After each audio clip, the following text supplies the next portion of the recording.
Vocês têm visto a quantidade de queimadas pelo Brasil? Nunca visto antes assim, nessa gravidade, nessa quantidade. Animais sendo queimados vivos, natureza sendo destruída, o ar sendo poluído no Brasil inteiro.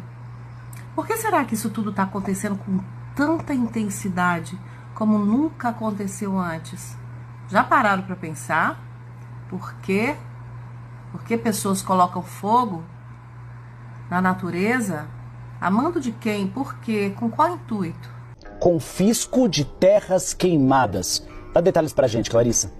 Boa tarde para você, Uribe. Boa tarde para todo mundo que está acompanhando aqui o Bastidores. Uribe, a ministra Marina Silva, junto com o seu time, está avaliando nos bastidores ali a possibilidade de confiscar terras nas quais tenham sido realizadas queimadas criminosas.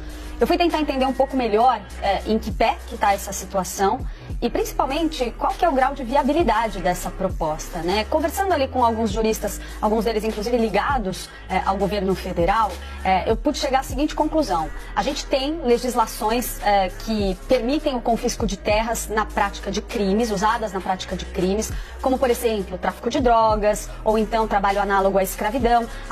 O nosso regulamento já permite esse tipo de apreensão. Então, se a pessoa cometeu um crime, usou essa terra para cometer um crime, então isso pode ser apreendido pelo governo, eventualmente cedido, por exemplo, para fins de reforma agrária. Só que, Uribe, não há na legislação, pelo que eu pude entender, algo que enquadrasse especificamente o caso das queimadas. Tem a avaliação de uma ala do governo de que seria um mecanismo interessante, mas aí, na hora de tentar entender qual é a real eficiência desse instrumento, eu fiquei pouco convencida de que os próprios políticos que discutem esse tema acreditam que vai ser, de fato, uma medida com potencial de barrar, frear de maneira efetiva as queimadas, por vários motivos. Um deles é porque fica muito difícil identificar, provar que a queimada realizada numa determinada área foi criminosa.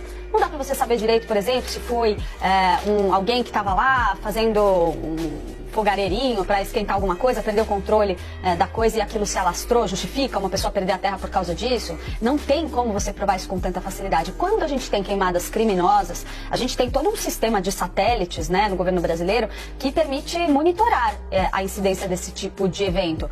Só que quando essas imagens chegam para análise, o incêndio já acabou, a queimada já está alastrada, a pessoa que é responsável por isso muitas vezes já saiu de lá, e não é que tem uma fotinho e a pessoa está ali segurando o RG dele para que a gente saiba quem é. Então, é também um crime de difícil identificação, difícil punição. Por isso, algumas das pessoas com as quais eu conversei, Uribe, entendem que seria uma medida mais política, com potencial, claro, de talvez intimidar um pouco quem queira fazer esse tipo de prática. Mas assim como a criação da autoridade climática, está muito pouco claro como isso seria executado, provavelmente demandando alteração legislativa. Não é um processo simples, não é algo que poderia ser feito da noite para o dia, pelo que eu pude entender.